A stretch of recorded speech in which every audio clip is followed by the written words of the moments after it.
بسم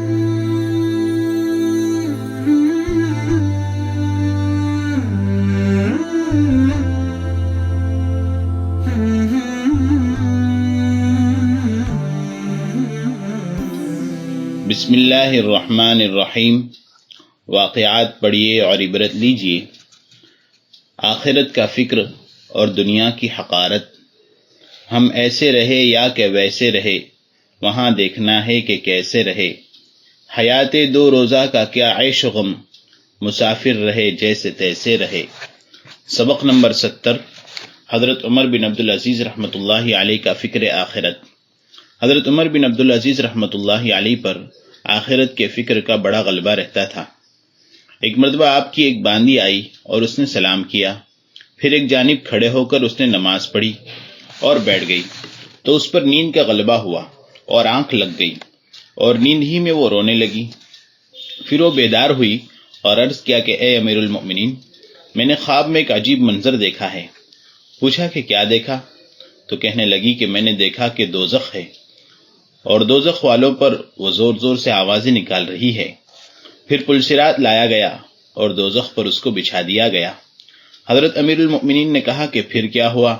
کہنے لگی کہ پھر امیر المؤمنین عبد الملک بن مروان کو لایا گیا اور پلسرات پر ڈالا گیا، اور وہ کچھ ہی دور اس پر چلے تھے کہ پلسرات جھک گیا اور وہ جہنم میں گر گئے۔ حضرت عمر بن عبدالعزیز رحمۃ اللہ علیہ نے کہا کہ پھر کیا ہوا؟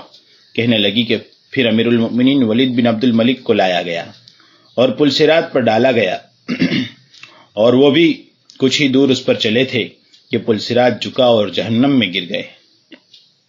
حضرت عمر بن عبدالعزیز رحمۃ اللہ علیہ نے کہا کہ پھر کیا ہوا؟ کہنے لگی کہ پھر امیر المؤمنین سلیمان بن عبد الملک کو لایا گیا اور پلسرات پر ڈالا گیا اور وہ بھی کچھ ہی دور چلے تھے کہ پلسرات جھکا اور جہنم میں گر گئے۔ حضرت عمر بن عبدالعزیز رحمۃ اللہ علیہ نے کہا کہ پھر کیا ہوا؟ کہنے لگی کہ پھر امیر المؤمنین آپ کو لایا گیا۔ اتنا سنتے ہی انہوں نے ایک چیخ ماری اور بے ہوش ہو کر گر پڑے۔ وہ باندی ان کے کان میں کہتی جا رہی تھی کہ اے امیر المؤمنین، خدا کی قسم میں نے دیکھا کہ آپ نجات پا گئے، خدا کی قسم آپ نجات پا گئے۔ راوی کہتے ہیں کہ باندی تو یہ کہتی جا رہی تھی اور عمر بن عبدالعزیز رحمۃ اللہ علیہ کی چیخیں نکل رہی تھی اور وہ اپنے پیروں کو زمین پر رگڑتے جا رہے تھے۔ امام ابو حنیفہ رحمۃ اللہ علیہ اور آخرت کا خوف۔ امام ابو حنیفہ رحمۃ اللہ علیہ کا آخرت کا خوف بھی بے مثال تھا۔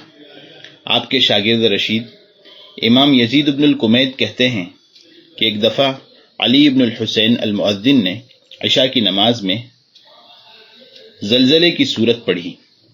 امام ابو حنیفہ رحمۃ اللہ علیہ بھی پیچھے تھے۔ جب لوگ نماز پڑھ کر چلے گئے تو میں نے امام ابو حنیفہ رحمۃ اللہ علیہ کو دیکھا کہ آپ کسی بات میں متفکر ہیں، کسی فکر میں ہیں اور سانس پھول رہا ہے۔ کہتے ہیں کہ میں نے دل میں کہا کہ مجھے یہاں سے چلنا چاہیے تاکہ آپ کو میری وجہ سے پریشانی نہ ہو۔ کہتے ہیں کہ میں وہاں سے چراغ کو یوں ہی چھوڑ کر چلا آیا اور چراغ میں تھوڑا سا تیل تھا۔ جب میں صبح صادق کے بعد مسجد کو آیا تو دیکھا کہ امام ابو حنیفہ رحمۃ اللہ علیہ کھڑے ہوئے اپنی داڑھی کو پکڑ کر کہہ رہے ہیں، اے وہ ذات جو ہر خیر کا بدلہ خیر سے اور ہر شر کا بدلہ شر سے دیتی ہے۔ نعمان، یہ امام ابو حنیفہ رحمۃ اللہ علیہ کا نام ہے، کہ نعمان کو دوزخ کی آگ سے بچا لے اور اپنی رحمت میں داخل کر لے۔ یزید بن الکمید کہتے ہیں کہ میں نے اذان دی اور اندر داخل ہوا تو امام صاحب نے پوچھا کہ کیا چراغ بجھانا چاہتے ہو؟ میں نے عرض کیا کہ صبح کی اذان ہو چکی ہے۔ فرمایا کہ میری جو کیفیت تم نے دیکھی ہے اس کو لوگوں سے چھپائے رکھنا۔